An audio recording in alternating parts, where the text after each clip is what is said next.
Donc, bienvenue à ce Facebook en direct. C'est notre événement mensuel pour parler de sujets qui intéressent les personnes qui vivent avec un trouble neurocognitif et les personnes proches aidantes. Et aujourd'hui, on a le plaisir d'avoir avec nous Yvan Saint-Hilaire, qui est formateur et adjoint à la direction à la Société Alzheimer Chaudière-Appalaches. Bonjour Yvan. Bonjour. Euh, et donc aujourd'hui, Yvan va nous parler de ce sujet important qui est la communication. On va en apprendre plus sur continuer à communiquer malgré les troubles neurocognitifs, comment faciliter les communications quand on est une personne proche aidante. Et on va également prendre vos questions. Donc n'hésitez pas à nous poser des questions sur le sujet du jour en commentaire et ça nous fera plaisir d'y répondre. Donc, on va pouvoir commencer tout de suite avec une première question. Yvan, à quel changement on peut s'attendre quand on vit avec un trouble neurocognitif et comment la capacité de communication évolue avec la maladie? Est-ce que tu peux nous expliquer un petit peu? Oui, tout à fait. Avant de commencer, j'aimerais dire qu'on sait que les gens qui souffrent d'un trouble neurocognitif, on vit dans une société où c'est l'instantanéité, c'est-à-dire que c'est la rapidité dans laquelle on communique. Donc, quand on côtoie des gens qui ont des troubles neurocognitifs, mais il faut adapter notre communication selon le rythme de la personne. Ça veut dire, dans les faits concrets, qu'il faut revoir nos conventions. Donc, c'est parler plus lentement, prendre le temps de verbaliser tout en étant bienveillant envers la personne. Donc, la communication aussi, ça nous permet d'exprimer ce qui nous sommes et d'établir un rapport avec les autres. Mais ce n'est pas seulement de parler, d'écouter, mais de comprendre et d'interpréter. Donc, l'important, c'est quand on communique avec les gens qui ont des troubles cognitifs, c'est capter leur regard pour avoir une meilleure synergie entre nous et la personne. Donc, pour répondre à ta question, Lorraine, bon, à quel changement doit-on s'attendre? Ben, si on parle au stade léger, ben, c'est des petites difficultés à trouver les mots justes. Donc, la personne va avoir la difficulté au niveau de sa mémoire, de trouver le mot lors d'une conversation, discuter à suivre une conversation. De là, l'importance que quand on communique au stade léger, on a discuté à suivre une conversation. Donc, c'est que là, des fois, il faut baisser notre débit de voix. Personnellement, il m'est arrivé une anecdote à un moment donné. Il y a une personne qui m'avait appelé par téléphone et j'étais en retard sur un rendez-vous, donc je parlais très rapidement. Et quand j'ai raccroché, le lendemain, quand j'ai rencontré la personne qui était atteinte, elle m'a dit, hier, vous avez tellement parlé tellement rapidement qu'elle dit, j'ai rien compris le pourquoi vous veniez à la maison. Donc, on va oublier des petits mots, perdre d'initiative lors de conversations. Il va y avoir une réduction du débit vocal, traitement des fois de l'information et des réponses qui vont être plus longues. Donc, il faut prendre le temps de laisser à la personne de pouvoir nous répondre. Au stade modéré, ben, c'est des difficultés qu'il va avoir à lire et à écrire. Donc, on parle aussi de vocabulaire qui est plus limité, qui va être répétitif. Donc, comme je disais tantôt, plus qu'on connaît l'histoire de la personne, plus qu'on est attentif, plus qu'on va être en mesure de comprendre qu'est-ce qu'elle nous dit. Souvent, on ne fait pas par exprès. Des fois, on va communiquer avec une personne, mais on va faire d'autres choses en même temps. Donc, c'est important de prendre le temps avec la personne puis de communiquer correctement. Discuter des fois, une stade modéré d'évocation, d'utilisation des termes généraux, il va y avoir des paraphrases. Et souvent, il va y avoir de l'incompréhension de la langagière. Encore une fois, je sais que je vais me répéter, c'est d'être attentif sur qu'est-ce que la personne nous dit. Et plus qu'on va s'habiliter au niveau de notre oui, plus qu'on va être en mesure de comprendre. Par la suite, ben, au stade avancé, ben, il va y avoir la perte de la parole, palalilabi, mots utilisés qui n'ont ni sens ni lien phonétique. Des fois, les gens vont passer du coq à l'âne. Encore là, qu'est-ce qu'il faut retenir? C'est la relation que nous avons avec la personne. Il va y avoir aussi le vocabulaire qui va être limité à quelques mots, cris, grognements, bon, les phonèmes. Donc, à quelque part, ben, il y a différents stades et à chaque stade, il faut que je vive mon moment présent avec la personne. C'est très important. Donc, dans le ici et maintenant. Et on va en parler tantôt avec quelques exemples plus tard. Même au stade avancé, il y a toujours possibilité de communiquer avec la personne, mais de façon différente et plus avec le non-verbal. N'oubliez pas qu'on est souvent la neurone miroir de l'émotion de l'autre. Donc, c'est sûr que si je parle avec la personne avec bienveillance, avec un sourire, ben, j'ai plus de chances qu'elle me redonne qu'est-ce que je lui donne en tant que non-verbal, les expressions faciales et tout ça. Vous savez, l'art de communiquer, oui, on parle souvent avec la voix, c'est 7% de la communication. On parle de 55%, c'est le gestuel, les mimiques et tout ça. Donc, de là l'importance de bien communiquer. Merci Yvan. On a 80 personnes avec nous qui t'écoutent. Quel conseil tu donnerais à une personne qui est en début de maladie, qui commence à s'apercevoir qu'elle a plus de difficultés à communiquer avec les autres par rapport à avant?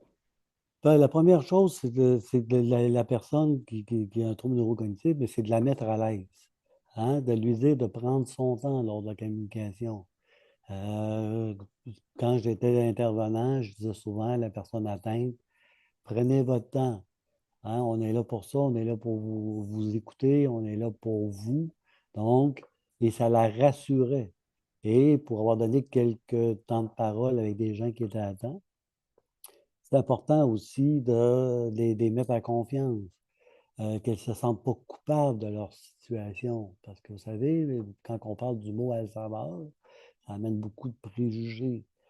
Et il faut essayer d'éliminer un peu les préjugés, la stigmatisation, pas juste un peu, toujours les éliminer, parce que la personne, ben, des fois, elle peut se sentir mal à l'aise. Donc, c'est d'y aller lentement à son rythme à elle et non moi, ce que je voudrais pour elle. Ça fait toute la différence. Parce qu'à quelque part, c'est à nous à s'adapter à eux et non à eux à s'adapter à nous. Donc, demander, tu sais, de dire à la personne, mais demander aux gens qui vous entourent de ralentir leur débit, hein, de voix, d'utiliser des phrases courtes pour que ça soit plus facilitant pour vous. Euh, Ça peut être aussi à faire appel aussi aux services comme les sociétés Alzheimer, où ce que les gens peuvent aller chercher des outils pour mieux comprendre c'est quoi leur maladie, se renseigner sur les troubles cognitifs, aider à trouver des services près de chez eux pour qu'ils puissent continuer à participer à des activités de la vie courante.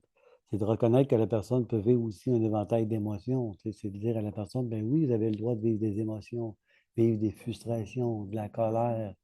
Et vous savez, ça peut revenir et ça peut s'en aller.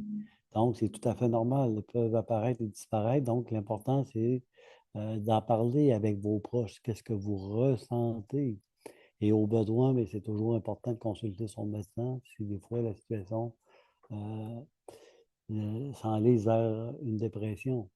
Se renseigner sur les troubles cognitifs, on a parlé tantôt. Si possible, parler avec vos proches que vous avez un trouble neurocognitif. Et ça me fait rappeler une anecdote. À un moment donné, j'ai rencontré une personne qui était atteinte. Elle avait un statut quand même haut placé. Et la première chose que la personne me disait, elle dit, moi, quand que je veux rentrer au travail, parce qu'elle est encore capable de travailler, je ne me gêne pas. Je le dis que j'ai la maladie d'Alzheimer. Donc, à quelque part, ben, si vous êtes à l'aise, je dis bravo. Je dis des gens comme vous, on en prendrait pour vraiment euh, renseigner les gens qui ont des troubles cognitifs que c'est important d'en parler. Et pas à n'importe qui. Des fois, il faut choisir les bonnes personnes. C'est si possible d'expliquer que cela représente pour vous et que cela vous affecte d'avoir eu un diagnostic. Se concentrer sur ce que vous pouvez et aimer faire. Donc, à quelque part, c'est toutes des choses que je pourrais leur dire. Pratiquer des passe-temps que vous avez aimés, comme écouter de la musique. Souvent, les gens vont dire, ben, la musique, c'est important. Bon, il va selon les trames sonores. Ben, c'est de continuer d'écouter votre musique, de pratiquer votre passe-temps favori. C'est et de lui dire, ben, c'est important de maintenir une routine dans votre quotidien. Donc, de maintenir dans le temps, dans l'espace, toujours le même rituel. Parce que vous savez, pour les gens qui ont des troubles cognitifs, le rituel il est très important. Donc, à quelque part, un petit changement de routine peut emmener un- un problème, un comportement déroutant qui fait qu'à un moment donné, on peut se questionner. De leur dire que c'est important qu'ils maintiennent un réseau de soutien, s'entourer de bonnes personnes. de dire à vos proches ce dont vous avez besoin, comment vous voulez qu'on en prenne soin de vous, que vous avez besoin d'espace si jamais vous en avez besoin. Donc, un autre anecdote, à un moment donné, un monsieur qui disait, ben moi, mes petits-enfants, quand ils viennent chez nous, je les adore, je les aime. Mais quand que ça fait trois quarts d'heure que je suis avec eux, c'est comme si j'avais travaillé pendant 10 heures de temps. Donc, je viens très fatigué. Donc, c'est de dire à vos proches que quand vous vous sentez fatigué, ben laissez-moi aller faire une sieste d'une quinzaine de minutes pour que je puisse me reposer. Merci, Fait qu'en Yvan. gros, c'est à peu près ça. Oui. On a quelques petits commentaires. Si tu pouvais parler un tout petit peu plus fort. Moi, je t'entends très très bien avec les écouteurs, mais si tu OK? veux parler un tout petit peu plus fort. Euh, Excellent. Fait que merci de me le dire. C'est un de mes défauts. Vous savez, je ne suis pas parfait, mais un de mes défauts, des fois, le thème de ma voix a tendance des fois à diminuer. Fait que merci de me dire. J'espère que présentement, vous m'entendez bien. Là, c'est Puis parfait. je vais faire très attention. Pas de Merci. souci. Alors, pour poursuivre, ce serait quoi les deux, trois conseils que tu donnerais à un proche aidant pour qu'il puisse mieux communiquer avec la personne qui vit avec la maladie? Ben, qu'est-ce que je dirais? Ben, je dirais que c'est important d'utiliser des éléments que vous connaissez de la personne. Donc, à quelque part, ben, c'est qu'est-ce qu'elle aime. Donc, c'est important d'utiliser ses connaissances pour lui suggérer des sujets de conversation ou des activités qu'elle pourrait aimer. Donc, quand on parlait d'histoire de vie, il faut que je comprenne l'histoire de la personne. Pas moi ce que j'aimerais pour elle, mais plutôt euh, elle, c'est qu'est-ce qu'elle aimerait. Donc, c'est de respecter ses valeurs, ses croyances, ses affinités. C'est lorsqu'elle elle veut faire un choix, mais des fois, c'est important de lui proposer deux choix. Et plus qu'on va avancer dans la communication, ben, si on y va avec des émotions positives, puis que je veux qu'elle prenne un deuxième choix, ben, je peux mettre le repas qu'elle préfère en deuxième avec un ton émotif positif, comme par exemple, je dis à la personne, prendrais-tu un verre d'eau ou une liqueur? Tu sais, vous venez de voir qu'avec mon ton de voix, c'est assez direct. Par contre, si je dis à la personne, prendrais-tu un verre d'eau ou un bon petit jus d'orange pressé, comme je te le fais d'habitude, avec un petit zeste d'orange, puis la petite cerise, mais voyez-vous, je te le dis avec des émotions positives. Et en deuxième lieu, ben, elle a plus de chances de prendre ce choix. Par la suite, ben, c'est de réduire les distractions. On sait que une des premières choses que je faisais quand j'allais à domicile avec les gens, une des premières choses que je demande aux gens, et ça m'est encore arrivé quand j'ai supervisé une intervenante la semaine dernière, c'est de fermer la télévision. Et je vais vous dire, à 98 les gens vont fermer seulement que le volume. Et là, je leur redemande si ça ne vous dérange pas, on va aussi fermer l'écran de la télé. Pourquoi? Parce que je veux capter toute l'attention de la personne. Et c'est important parce qu'à quelque part, c'est la personne qui est considérée dans l'intervention. C'est avec elle. Et des fois, quand elle a besoin de s'exprimer, il faut la laisser s'exprimer. Et souvent, quand je fais des interventions, là, je travaille beaucoup avec mon non-verbal. C'est-à-dire que des fois, je vais dire au prochain aidant, un instant, votre personne, elle veut nous parler de quelque chose, on va l'écouter et après ça, je vais revenir à vous. Puis là, on voit des fois, là, ils sont sur le bout de la langue, ils ont le goût de parler. Puis des fois, ben, je lui dis, on va prendre le temps de l'écouter et après ça, on va revenir avec vous. C'est prendre en compte aussi des problèmes de vue et d'ouïe. Ça m'est déjà arrivé de faire une intervention à domicile, puis, là, puis un proche aidant, sans faire par exprès. Il nous avait fait venir à domicile, puis à un moment donné, monsieur, il dit des fois, elle ne m'entend pas ce que je dis. Mais c'est parce qu'elle ne porte pas ses appareils. Ben, quand vous le savez, que vous le dites une fois et elle n'a pas compris, ben, allez la rejoindre dans la pièce où ce qu'elle est. Parce qu'elle vient de vous le dire qu'elle n'aime pas se faire parler fort. Donc, à quelque part, ben, quand vous le savez qu'elle n'a pas ses appareils, ben, au lieu de crier d'une pièce à l'autre, parce que crier, il n'y a pas personne qui aime se faire crier après. Donc, à quelque part, ben, c'est beaucoup plus facilitant d'aller rejoindre la personne dans la pièce où ce qu'elle est au lieu de crier. Puis là, moi, j'appelle ça souvent, on embarque dans une escalade émotionnelle et ça finit par exploser. Donc, au niveau des appareils, il y avait un contact visuel avec la personne pour focaliser son attention. Ça faisait penser à un moment donné à un monsieur dans un temps de parole. Il me disait, il dit, toi, tu en comprends la patente. Il dit, quand on te parle, il dit, le courant passe entre toi et nous. Ben, j'ai dit merci de me le verbaliser parce que c'est important pour nous. Puis je ne regardais pas ce qui se passait dehors pendant qu'il me parlait. Je focalisais sur la personne en tant que telle et il sentait que j'étais là pour lui. Aussi, ben, faire face à la personne, mais éviter de parler de la personne en sa présence. Souvent, des fois, les gens vont nous parler de la personne. Et c'est important d'utiliser le je et le nous. Le je et le nous, ben, c'est de parler au nous. Nous avons besoin toutes les deux de services. Et une autre anecdote, je vais faire une rencontre encore, il ne fait pas si longtemps. Et la dame nous parlait, et son conjoint était assis avec nous. Et la dame, elle disait que de toute façon, mon mari, il est à sa retraite. Et monsieur disait, non, c'est pas à la retraite, je travaille encore. Fait que là, je voyais qu'elle voulait argumenter. Ça ne donne rien. Parce que vous savez, quand quelqu'un qui a un trouble cognitif, bien, il faut que je m'adapte. Donc, il faut utiliser d'autres stratégies. Et le monsieur, tout le long de la rencontre, disait qu'il travaillait et à la toute fin, je dis au couple, vous êtes chanceux, vous êtes toutes les deux, hein, à la retraite, donc vous pouvez prendre soin l'un de l'autre. Et le monsieur était tellement content il me regardait avec le sourire. Il dit oui, on est à la retraite. Et pourtant, c'est pas ce qu'il disait. Donc, des fois, il faut s'adapter en fonction dans l'environnement. C'est faire preuve de flexibilité aussi. Donc, les capacités de la personne peuvent changer d'un jour à l'autre. Vous savez, hein, même nous, qui est normal, ça arrive souvent, des fois, qu'on se lève, puis il y a des journées qui sont moins bonnes que d'autres. Avec les gens qui ont des troubles cognitifs, c'est encore plus vrai. Donc, il faut que je m'adapte à la capacité, parce que ça peut changer. Tu sais, vous savez, la maladie, ça fluctue, tout dépendant, et c'est là qu'il faut observer. Qu'est-ce qui s'est passé? Tu sais, la personne, elle tue une mauvaise nuit de sommeil, elle s'est-tu réveillée régulièrement la nuit, elle tue des cauchemars, elle tu fait des mauvais rêves. Donc, il faut prendre le temps. Et souvent, je le dis souvent, paradoxalement parlant, à prendre le temps, on va sauver du temps.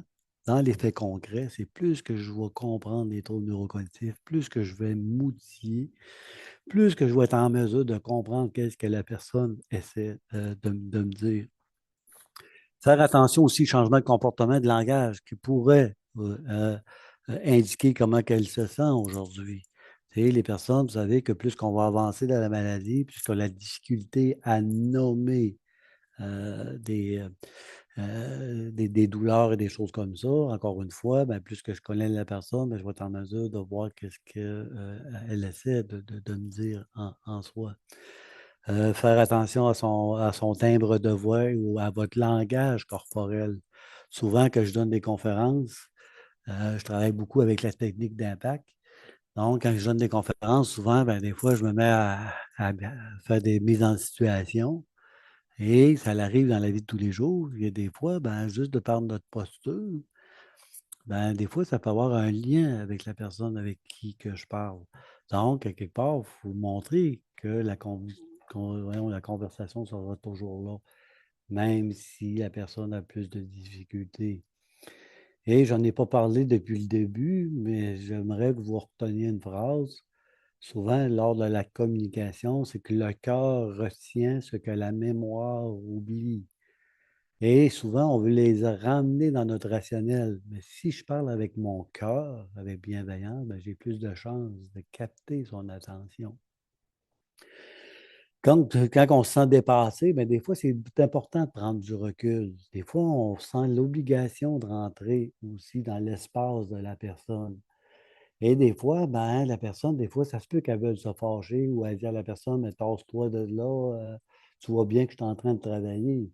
Et les gens ils veulent absolument arriver dans, dans dans la bulle de la personne, mais des fois, c'est important de prendre juste du recul. Hein. Des fois, je dis aux gens, changez de pièce. Hein. Allez faire autre chose en attendant et revenez un petit peu plus tard au lieu de vous ostiner qu'on embarque dans l'escalade, la personne se fâche parce qu'on veut absolument rentrer dans son monde à elle. Donc, en gros, ça serait pas mal ça. Je sais que j'ai tendance des fois à vouloir élaborer plus que passer.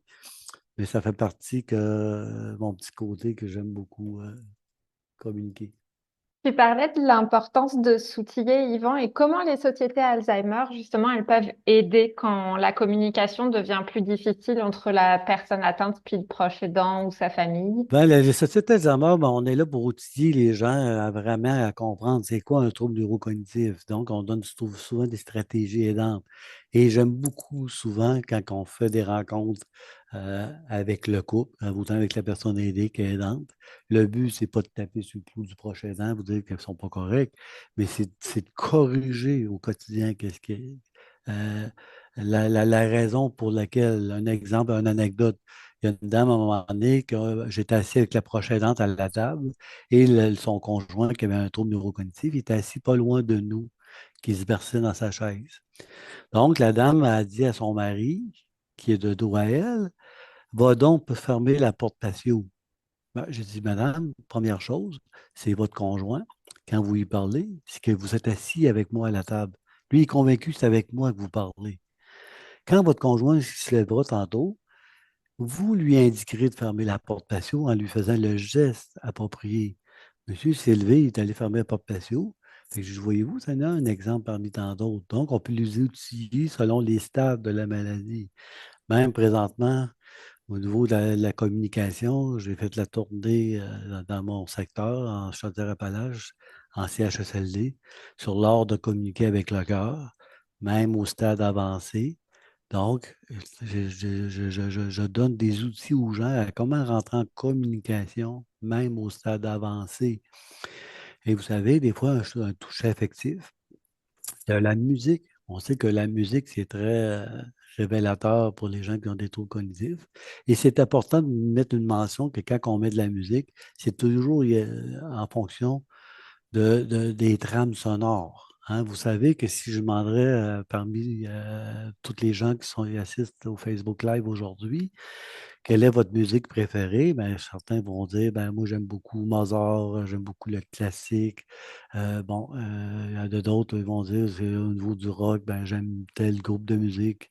Donc, mais c'est pas vrai que les gens vont aimer toutes les trames sonores. Une autre anecdote, à un moment donné, un monsieur, on m'avait demandé de faire du coaching dans une résidence.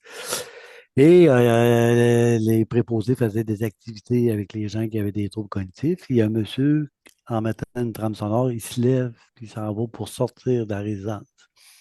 Et là, je l'arrête avec maman. J'ai dit, vous n'aimez pas la musique? Il me dit non. Et là, il y a une préposée qui s'en vient à côté de moi. Elle dit, c'est pas vrai. Elle dit, si on l'a vu la semaine passée, puis il nous a dit qu'il aimait ça, le western. Oui, la semaine passée, c'est la semaine passée. Peut-être que la trame sonore qui jouait la semaine passée, il l'adorait. Mais maintenant, la trame sonore qu'il entend actuellement, il ne l'aime pas. Donc, c'est important de ne pas généraliser. Et les gens, des fois, ils me disent, ah, ben, ça a l'air compliqué. C'est pas compliqué. C'est comme je vous disais tantôt, plus qu'on comprend l'approche centrée sur la personne, plus qu'on comprend la personne, l'histoire de vie, ben, plus qu'on va être à mesure de corriger. Donc, le rôle des sociétés, c'est vraiment vous outiller en fonction du stade, donner des stratégies de communication, des stratégies de diversion. Hein, un autre exemple, à un moment donné, un monsieur qui me parlait des idées noires hein, en me disant, mais ça donne quoi de vivre cette maladie? Ben là, je dis à monsieur, attendez, attendez. J'ai dit, les cadres qui ont mûr, j'ai dit, vous les avez pris où?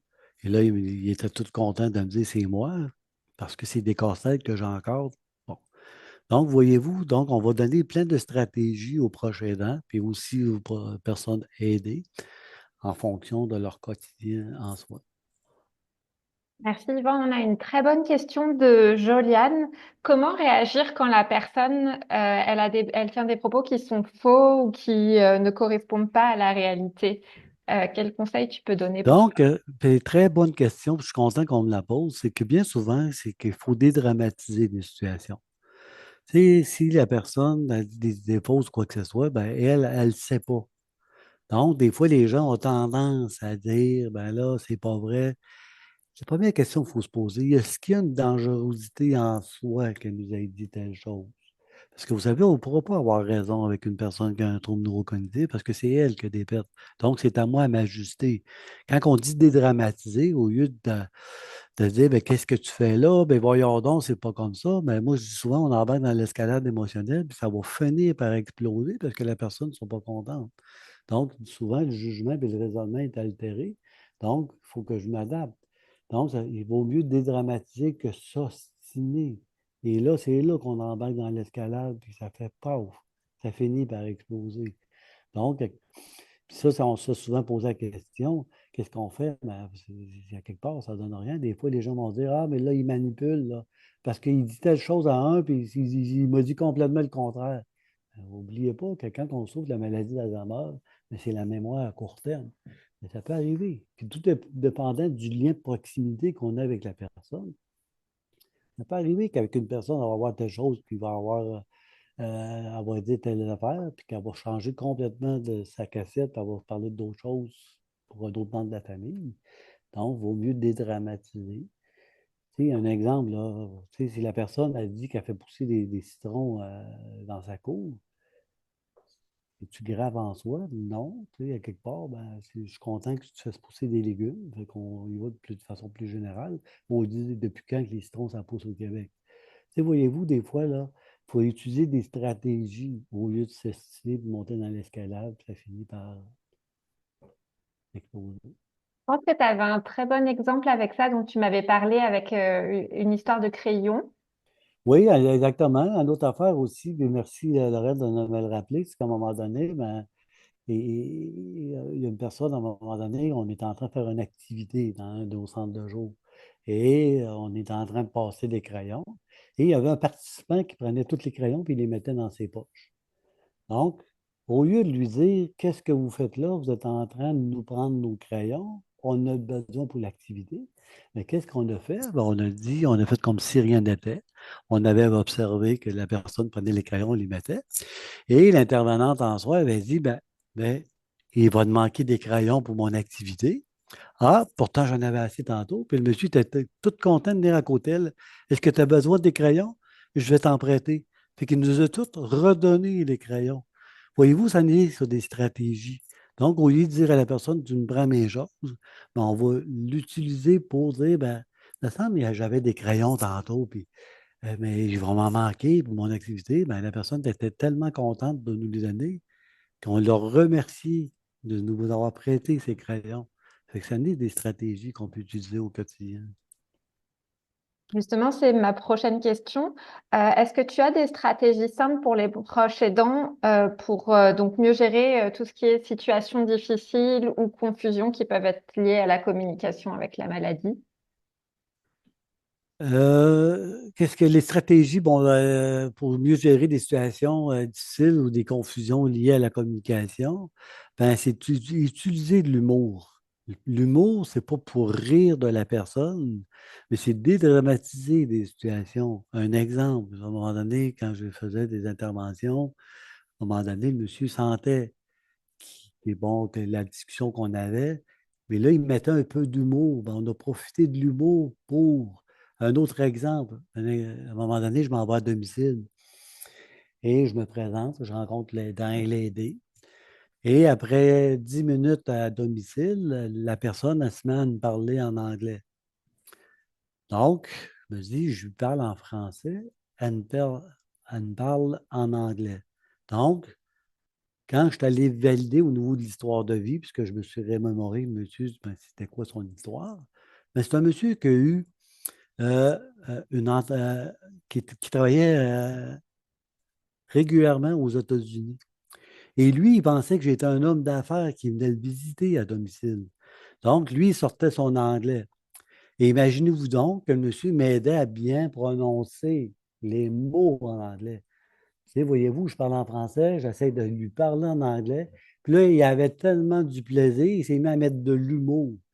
Mais là, je me suis mis à avoir de l'humour avec lui. On avait tellement de plaisir qu'à un moment donné, il ne voulait plus que je parte de la maison. Parce qu'il voyait qu'en mettant de l'humour, en dédramatisant la situation, ben, on voyait qu'il était content. Donc, on peut utiliser des stratégies de diversion, tant au niveau de la passion, essayer de comprendre ce que la personne tente de nous dire. De là, l'importance d'être attentif. Donc, Des fois, ben, c'est des stratégies simples. Au lieu de m'ostiner, vous dites, ben là, je te parle. Même chose, des fois, on se fait souvent dire. J'ai beau lui dire comment fonctionne la télécommande. Aussitôt que j'ai le dos tourné, ça me dit.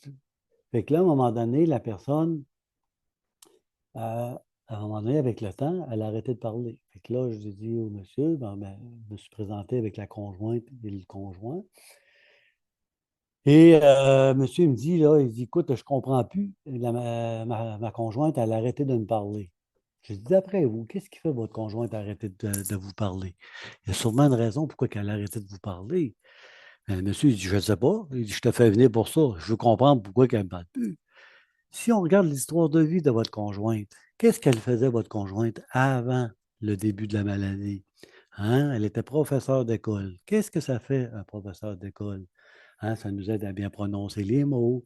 Ça nous aide à faire des structures des phrases, sujet, verbe, complément. Donc, quand vous lui dites qu'elle se répète, elle n'est pas contente. Vous le savez que ça fait partie de la maladie. Donc, il faut éviter de lui dire. Donc, on répond comme si c'est la première fois.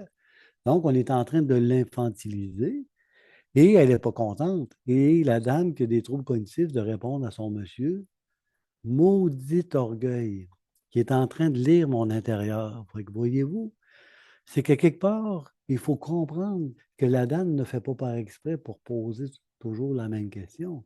Et quand il nous pose souvent la même question, ben, il faut y répondre comme si c'était la première fois.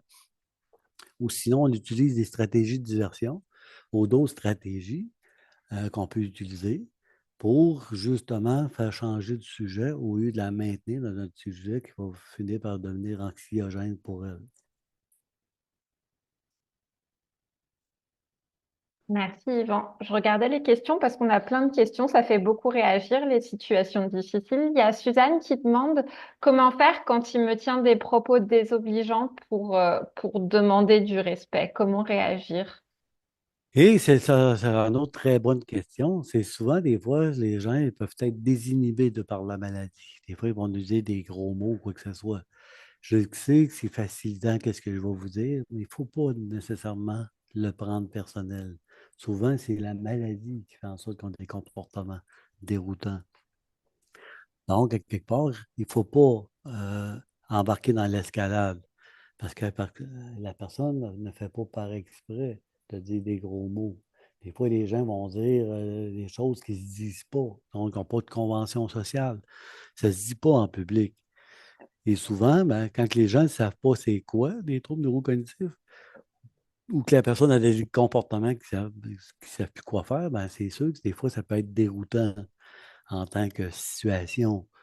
Mais l'important, c'est de rester calme, d'avoir un temps, une voix douce. Mais là, j'entends certaines personnes dire, mais c'est facile à dire, mais quand on vit avec les situations, et je me fais souvent dire en conférence, c'est facile à dire, mais quand on vit avec. Mais quand vous nous dites ça, des fois, là, vous savez, des fois, les gens qui viennent nous voir, là, le verre d'eau, il est plein. Fait que quand le verre d'eau est plein, ben, c'est sûr que c'est plus difficile de récupérer. Donc, c'est sûr que des fois, ben, il faut en enlever. Puis je joue souvent des fois avec des métaphores du pack sac à dos. Des fois, si je mets mon pack sac à dos, il est plein, mais des fois, il faut que je le vide pour vraiment m'aider à, à- à m'alléger mon quotidien. Donc, donc, c'est des stratégies qu'on peut utiliser. Donc, si elle a des comportements désobligeants, quoi que ce soit, ben, c'est de comprendre qu'est-ce qu'il y a aussi derrière le comportement. Qu'est-ce qui fait que la personne a eu tel type de réaction? Vous savez, un petit changement d'une routine au quotidien peut emmener un comportement déroutant. Donc, des fois, il faut observer. Quand c'est arrivé, qu'est-ce qui s'est passé? Et ça m'est déjà arrivé de faire dire qu'à un moment donné, le monsieur il était devenu très colérique sur une situation que lui ne comprenait pas. On essayait de, tu sais, de s'assiner avec lui, mais pourquoi vous faites ça? À ne pas faire. On a comme mis de l'huile sur le feu. Il faut dédramatiser. Tu sais, un autre exemple, à un moment donné, une madame qui était en résidence, qui était avec son conjoint. Puis là, le conjoint n'arrêtait pas de dire, là, la madame avait des comportements désobligeants envers son conjoint. Si tu penses, moi, rester ici, sors-moi d'ici, puis ça presse. Lui, il ramenait ça à elle. Ben, c'est à cause de toi qu'on est ici. Fait qu'on lui a donné une stratégie en lui disant, mais dorénavant, quand elle va vous dire, sors-moi de site, je ne veux plus être site, puis là, le homme a envie d'être agressif, ben, ramenez ça à vous. Moi, depuis que je suis ici, je vais beaucoup mieux, je me coûte beaucoup, je vais bien et ainsi de suite. À un moment donné, elle la regarde, elle dit, ouais, elle dit, c'est vrai, elle dit, depuis qu'on est petit, tu as pris de la couleur. Je dis, voyez-vous, au lieu de lui dire que c'est à cause d'elle, ben, ramenez à vous que vous, ça vous fait du bien. Donc, quand les gens ont des comportements déroutants ou des propos désobligeants ou des choses comme ça, essayez tant que possible de ne pas le prendre personnel. Une autre très bonne question. Donc, une personne se demandait comment aider la personne à se rappeler d'une information. Par exemple, cette personne demande à tous les jours comment utiliser la télécommande. Alors, son proche aidant lui a écrit comment faire sur un papier. Est-ce que ça, c'est une bonne stratégie ou est-ce qu'il y a d'autres stratégies pour aider la personne à se rappeler d'une information comme ça? C'est sûr que, bon, il y a plusieurs stratégies qu'on peut utiliser. Il y a même des télécommandes qu'on appelle universelles. Donc, des télécommandes sont très simplifiées. Donc, il y a deux, trois boutons. Il y a le bouton de on-off pour allumer la télévision. Il y a les canaux et le volume. Vous savez, les gens, une télécommande, c'est très complexe, hein. Vous savez, il y a beaucoup de boutons sur une télécommande. Donc, ça peut être difficile, parce que vous n'oubliez pas, quand on parle de la maladie d'Alzheimer, c'est la mémoire à court terme, hein, on n'est plus capable d'emmagasiner l'information et de la retenir. Donc, ça peut être difficile. Oui, ça peut être une bonne idée de lui indiquer, dans la mesure du possible, ce que la personne est capable de, de- de- de comprendre qu'est-ce qu'il y a. Donc, il faut simplifier. Tu sais, je dis souvent à la blague, des fois, si on commence à expliquer le comment, du pourquoi, de qu'est-ce qui fait que je suis en train de faire telle chose, ou que je veux qu'elle lui montrer des choses, vous savez qu'est-ce que je viens de dire, c'est assez long.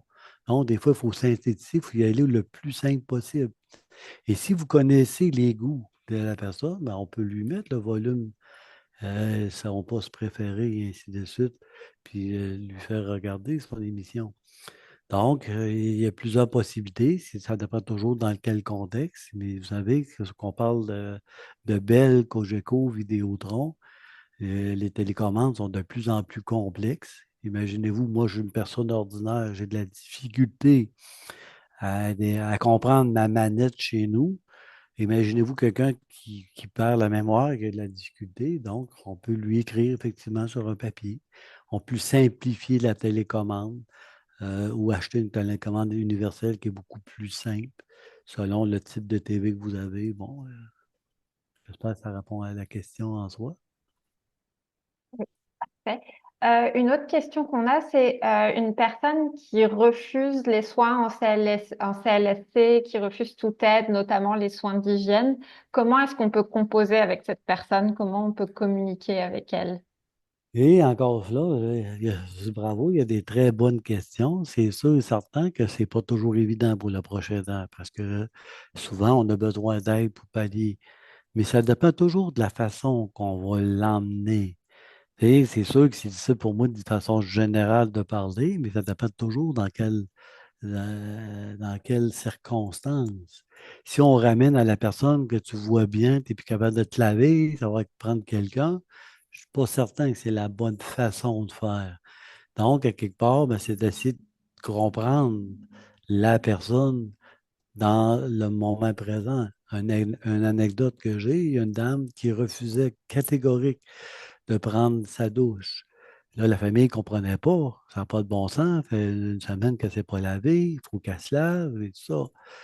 Pour finalement comprendre que la dame, elle avait fait une chute dans la douche. Fait qu'elle, quand elle attendait le mot douche, si elle lui ramenait l'incident qu'elle avait eu, parce que c'était la mémoire du cœur qui a retenu l'événement, les émotions négatives qu'elle a vécues. Donc, à quelque part, ben, quand on l'a su, ben, on a fait venir une ergo qui a sécurisé le banc et elle a mis une chaise d'aisance pour que la personne puisse prendre sa douche, mais assis. Donc, une chaise appropriée pour qu'elle puisse faire son hygiène. Encore là, des fois, on dit aux gens, ben, des fois, c'est important qu'on qu'on- qu'on- qu'on, qu'on se lave, c'est important d'avoir une bonne hygiène, mais c'est d'établir aussi une routine. Un exemple, si on change l'heure du bain ou l'heure de la douche, ben, ça se peut que la personne soit confuse. Parce que si, mettons, la personne est habituée de prendre sa douche le matin, puis qu'on lui demande d'apprendre le soir, ben, ça se peut qu'elle ne comprenne pas. Ça dépend dans quelles circonstances. Donc, on peut mettre une ambiance qui va inciter la personne à vouloir prendre son bain ou sa douche. La température est adéquate. Euh, est-ce qu'il y a une lumière tamisée? On a-tu commencé à faire couler le bain? On parle-tu au nous? Tu sais, nous allons aller se laver. Tu sais, une autre anecdote que j'ai à vous raconter, il y a une dame à un moment donné qui me disait, je comprends pas, à chaque fois que je dis à mon conjoint d'aller se mettre en pyjama, il veut pas. Ben, là, je dis, madame, il y a une raison pourquoi il ne veut pas. Fait que là, j'essaie de la faire travailler. Mais là, je ne sais pas, je vous fais venir ici, puis là, j'ai beau y dire, puis là, l'anxiété monte. Ben, madame, lui, là, il se dit dans sa tête, pourquoi moi, j'irais me mettre en pyjama si vous, vous n'allez pas en pyjama? Fait que lui, là, le hamster part, là. Ben, si je me mets en pyjama, elle va-tu s'en aller? Elle va-tu partir pendant que je vais être couché? Donc, à quelque part, ben, si vous vous mettez en pyjama en même temps que lui, ben, vous avez des fortes chances qu'il accepte d'aller se mettre en pyjama. Puis effectivement, on a donné cette stratégie-là, puis le monsieur, ben, il était content parce qu'il aboyait comme lui, en pyjama, donc ça l'a rassuré, ça l'a calmé.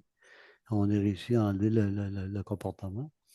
Donc, la température de l'eau est correcte? Et souvent, quand ils ne veulent pas avoir des services du CLSC, vous savez, là, souvent, les gens, là, ils vont toujours refuser parce que vous savez, c'est de l'inconnu pour eux. Donc, à quelque part, ben, quand on fait affaire avec les services du CLSC ou du C3S, des régions que vous êtes, ben, ils savent comment intervenir ou comment se présenter à domicile. Et ramenez ça à vous. Hein. Je pense que je vais faire venir quelqu'un à la maison. Hein. Nous avons besoin d'aide pour nous aider toutes les deux. Parce que quand on ramène à la personne, ben, ça se peut qu'elle recule de 2 pieds. Donc, on est mieux de parler au nous, qu'on a besoin ensemble de soins, que de dire que tu vois bien, tu ne te laves plus, il faut emmener quelqu'un. Il faut toujours respecter la dignité de la personne. Il faut toujours faire attention parce que c'est une personne humaine. Il faut pas voir la pathologie derrière la personne. Donc, c'est important euh, mais je vous encourage à aller à la Société Alzheimer de votre région pour qu'on puisse vous outiller en fonction de votre situation personnelle à vous. Merci Yvan. Encore plein de questions du public. Donc, il y a Pénélope qui nous demande quels sont vos conseils quand le discours de la personne est incohérent, que les mots mis ensemble ne font aucun sens et que les phrases ne sont pas compréhensibles. Je trouve ça tellement fascinant, les questions que j'ai ce matin. C'est merveilleux. Quand on voit que la personne, elle est confuse, qu'elle passe du coq à l'âne. Tu sais, je sais qu'au quotidien, quand on vit avec la personne, c'est pas toujours évident. Donc, l'important, c'est de discuter. C'est au niveau de la relation. C'est d'avoir du plaisir avec elle. Vous savez, moi, j'étais allé à un moment donné rencontrer un couple à la maison et à un moment donné, la personne, excusez, la personne atteinte, excusez, j'ai une extinction de voix. Pas de souci, prends une petite gorgée d'eau. Donc, la personne atteinte, en sortant de la salle de bain, elle n'a pas arrêté de parler. Puis tout ce qu'elle disait, ben, elle portait du coq à l'âne. Puis c'était décousu, qu'est-ce qu'elle disait. À un moment donné, on était deux. Fait que je demande à mon intervenante de rester avec la prochaine dame. Et moi, je quitte dans le salon, dans l'autre pièce, avec la personne aidée. La personne, elle parlait de tout et de rien, puis on partait d'un sujet à un autre, mais on a eu tellement de plaisir ensemble. Tu sais, l'important, c'est de capter son attention, puis je comprenais c'était quoi son histoire de vie. Donc, je l'ai amené dans son histoire de vie. Et le monsieur était capable de nommer des choses dans sa mémoire, des souvenirs, hein, de situations qu'il avait vécues ou quoi que ce soit. Et puis oui, ça me prenait beaucoup d'attention parce qu'il marmonnait plus que d'autres choses. Mais plus que j'observais la façon qu'il me parlait de par son non-verbal. Là, je l'emmenais sur des pistes que je savais qu'elle allait aimer.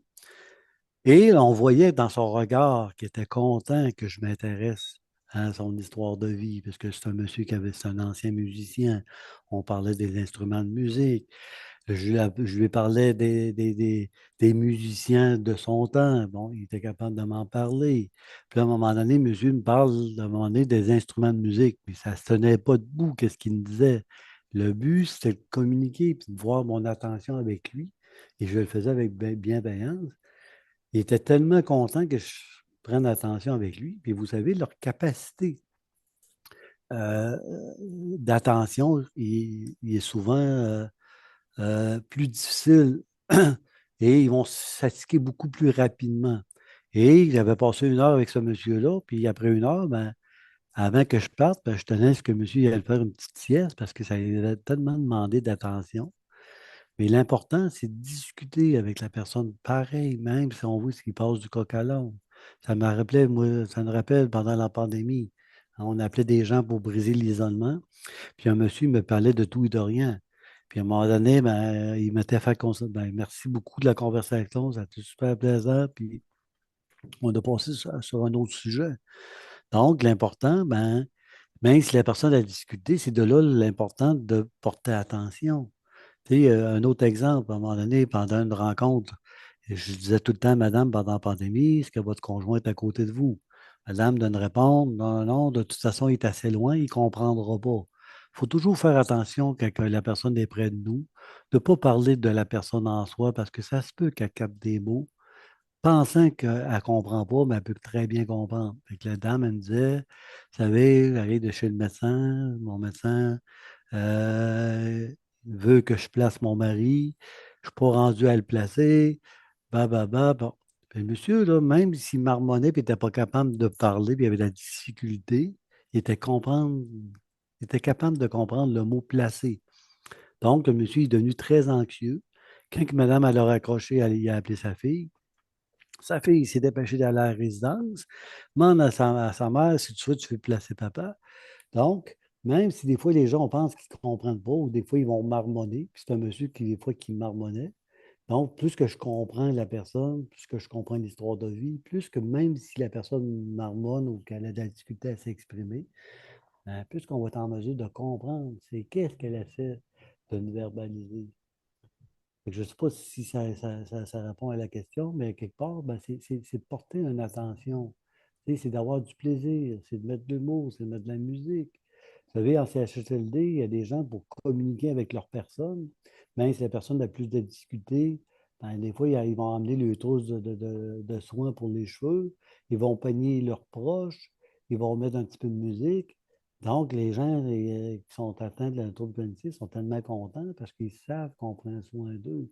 Puis là, des fois, la personne, hein, puis si je regarde avec le sourire, avec bienveillance, ben, j'ai plus de chances d'avoir une réaction de la personne que si qu'est-ce que tu essaies de me dire là, ben, je ne comprends rien.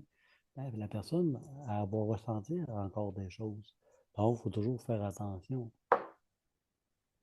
Tu en parles un petit peu justement, Yvan. Quand la maladie est plus avancée et que justement donc la communication elle devient moins verbale, qu'est-ce qu'on peut faire pour maintenir cette communication quand même, ce lien affectif avec la personne? Ben, c'est d'utiliser les touches affectives. Tu sais, à quelque part, il y a un monsieur que sa dame n'était plus capable de communiquer en CHSLD.